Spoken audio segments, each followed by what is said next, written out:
may use a democratic explosion in Puerto Rico to further curtail its democracy. Think about that for a minute. Those people think they've won. They might have ended up losing a little more. Well, they've lost but so they much. need to. But yeah, what more can they lose at this point? 1 million ain't enough. 2 million. That sounds beautiful. Throw them all out. I'm sorry, and people want to say, oh, well, Puerto Ricans are not really Americans. Yes, they are. They are considered United States citizens born in this country. It is a U.S. territory. Those people pay federal taxes to the Internal Revenue Service. They are citizens, period, end of story. Bottom line, folks, they are poor. They went out in mass, regardless of their economic situation, and they dislodged the enemy. They did it with direct action. They did it with mass protest. They're doing it over in Hong Kong, right? Yeah. They're doing it right now. Yeah. These are mothers. These are wives. They're facing rubber bullets. They know a totalitarian move when they see it. We don't, though. Yeah. I want to go a little bit further into this Intercept article. Now many fear the junta will use these rolling legitimacy crises as ammo in an ongoing push to have Washington amend the oversight legislation to grant them broader authority, like the ability to veto measures passed through the island's legislature. The Washington Post editorial board recently called for exactly that, writing that the junta's effectiveness has been hampered and that Congress should take steps to strengthen the board. This is the Washington Post saying this. Mm-hmm. It's amazing. So far, presiding Judge Laura Taylor Swain, who is overseeing the bankruptcy proceeding, hasn't accommodated board requests for more power, such as over day-to-day governance. And on July 24th, at the urging of 60 civil society organizations and others, Swain ruled to put that legal process on hold for the next 3 months until the situation on the island is more stable. You know what this is, Jack? This is the federal version of emergency managers. This is what we've seen in Michigan, folks. Mm-hmm. And you know who gets emergency managers in the state of Michigan? You think white people get them? No. Communities of color get them. Flint, Benton Harbor, Jackson, Detroit. Where were Muskegon. The protesters against the emergency managers? A complete anathema to democracy here in the state of Michigan. Seriously, where was there any pushback? There were a few hundred people down in St. Joe that we marched down there to.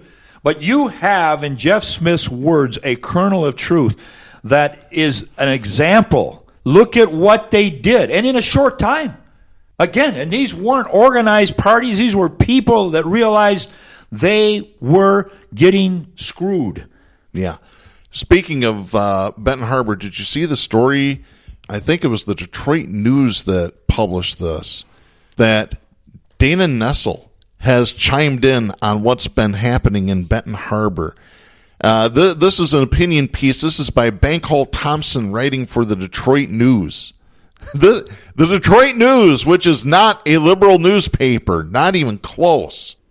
Charles Hamilton Houston demonstrated how lawyers can play an important role in fostering democracy and promoting social change. The former dean of Howard University Law School was an architect of the legal strategies that defeated Jim Crow, challenging the separate but equal doctrine and laying the groundwork for the success of the historic Brown versus Board of Education desegregation case.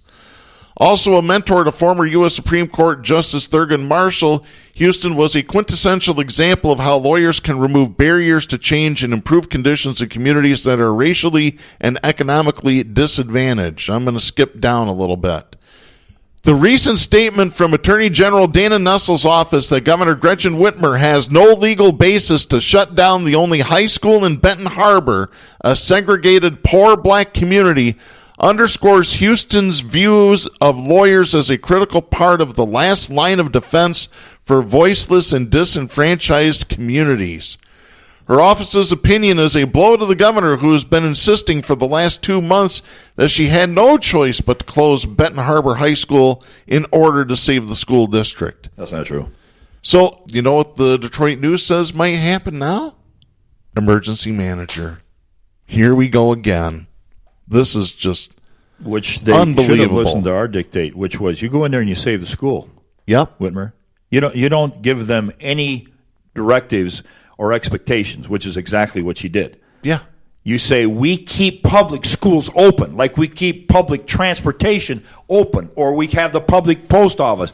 We keep it open because it's our public school. And we don't privatize it either. But she didn't do that. She put down a list of prerequisites that nobody could match. And so anybody would say, well, they're going to fail again. Why waste the time? Let's just close them down. Rush in the it's crap. But Darren, can we go back and look at the Mueller thing before we go too far away from that? Oh, yeah, absolutely. That's actually, I want to get back to the Mueller. And you've got an article over at Slate. Well, I have an article, and I think it stresses something that's really important, okay? And I'll read here briefly. This morning's short colloquy between Lou, that was a senator, and Mueller seemed to confirm the perception that the main reason for a lack of indictment was Mueller's understanding of an OLC opinion and the fact that it precluded indictment.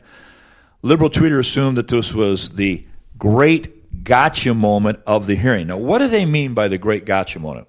Well, the great gotcha moment means that after months of expectation that the Mueller testimony would sink Trump, they finally got a statement yesterday morning about 10:30. I was listening to it in my truck. Mm-hmm.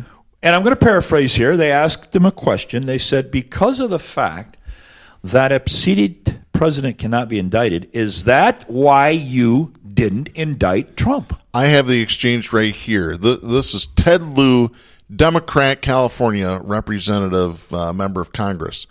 Quote, I'd like to ask you the reason again that you did not indict Donald Trump is because of OLC opinion stating that you cannot indict a sitting president, correct? End of quote.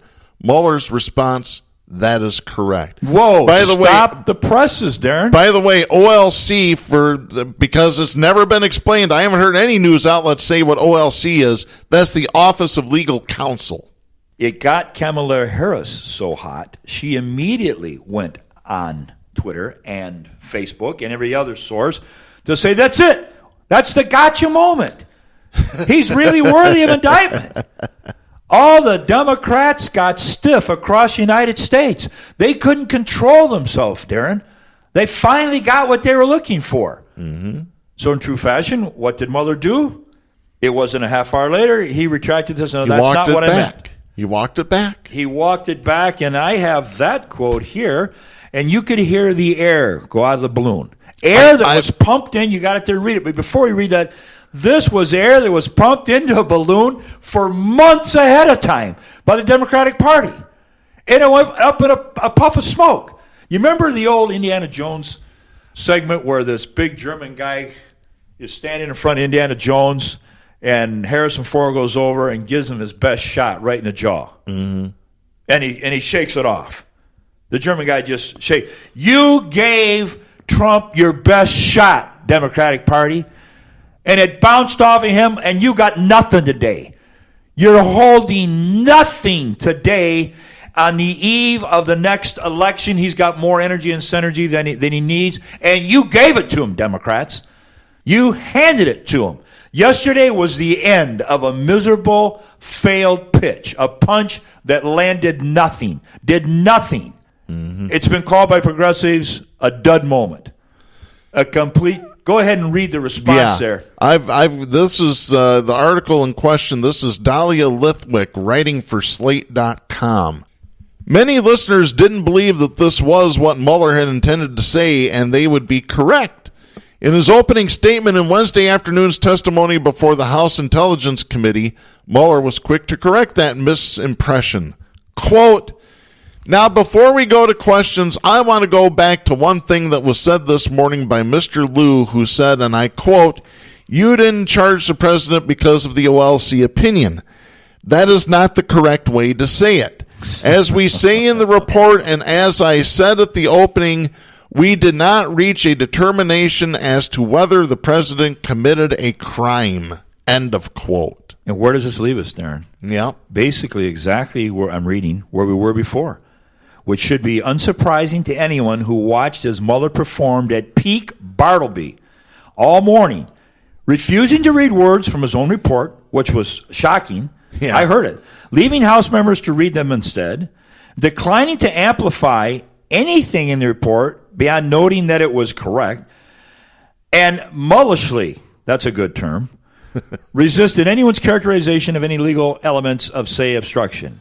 And now the one bit of news that seemed to have been news that, I'm going to paraphrase here, that may have had some impact, he backed off. And we're left with nothing. Not my words.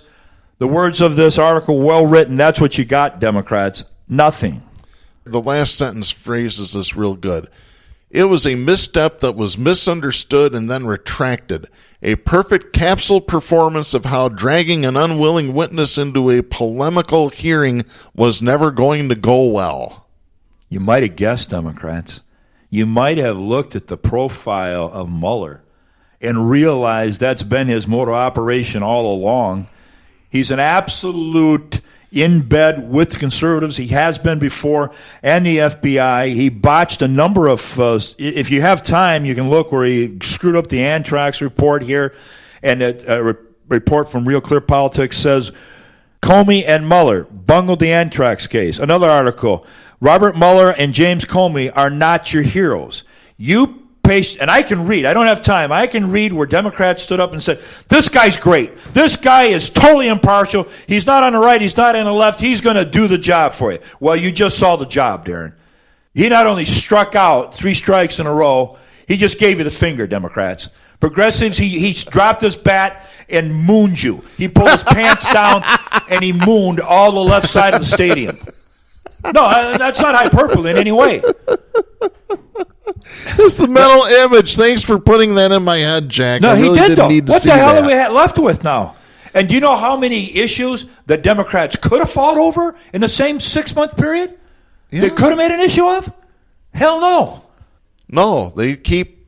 The Democrats, I swear to God, they never learn from their history. If you want to get somewhere, you need to be progressive. Yeah. Take a look at Bernie Sanders. Look at the attendance that he gets at his rallies. There's your proof. Who's in the lead? It ain't Biden. Take a look at the rallies. It's Bernie Sanders. Democrats, instead of attacking Miss Omar, okay? Yeah? You need to take her words. You need to take them down and write them down and then espouse them. You need to take, for example, her most recent one. I couldn't believe it. It brought tears to my eyes. She said, Obama's a pretty face who got away with murder. Are you kidding me? She went to the cornerstone of the establishment, Mecca, named Obama, and pissed on it? She did. Yeah. That's incredible. Yeah. This little, Obama's got a pretty face who got away with murder. Yeah. Called That's drone. sacrosanct. You don't attack Obama. Called drone bombings. Yeah. How many civilians were killed in drone bombings? By the way, we won't be able to know that answer in the future because guess what Donald Trump is getting rid of? The requirement to report civilian deaths in drone attacks. No surprise there. But those 4 are music to my ears. They've got it down. You need to take their words and carve them in stone. That's what that's why they're terrified of these 4. Yeah. They're going to show people what Democrats could have been doing. Yeah, exactly. And you know who gets the most criticism besides Omar is Alexandria Ocasio-Cortez. Oh, she's just a dumb bartender. She's just doesn't know her ass from a hole in the ground or whatever phrase you want to call it. Well, really. Let me just give you a little piece of advice here, folks. In 2024, Alexandria Ocasio-Cortez will turn 35 years old. You know what that makes her eligible to run for? President of the United States. And I hope she does. Because you know what? If she gets into power and gets a strong Congress behind her, for the rich, for the powerful, for the oligarchs, it'll be over. It will be over. O-V-E-R. Over. The people need to take the power back. Yeah, they do. And you people need to wake the hell up and realize an establishment Democrat when they bite you in the ass, because they're biting you in the ass right now. Headlines, Biden, Harris, and Buttigieg. rack up donations from big bank executives.